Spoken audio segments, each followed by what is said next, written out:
Jeung disunatkeun ka jalma anu ngahadiran ka kuburan, berarti ngahadiran maot.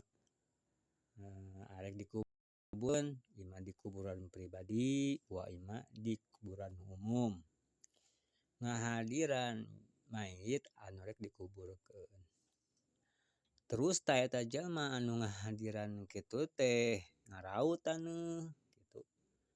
Tah geus ngaraut taneuh, tuluy si taneuh anu diraut teh dibacaan. Bacaan naon? Nyaeta bacaan surat Inna Anzalnahu nempikeun ka beres.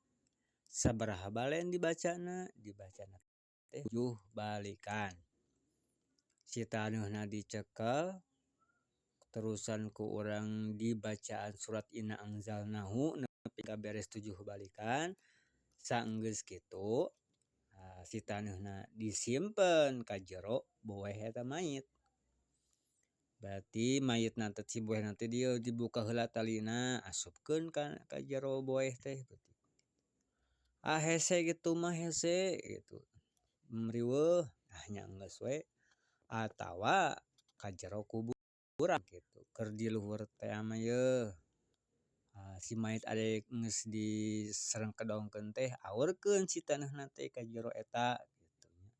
Tapi kade-kade ulah sabari sabari dibantingkeun. Bising-bising ke geuna ka batur cenah meureun aya naon ieu teh yeuh cenah yeuh. Ngan teh babet kitu teh nya mah urang teh keur ngaurkeun taneuh.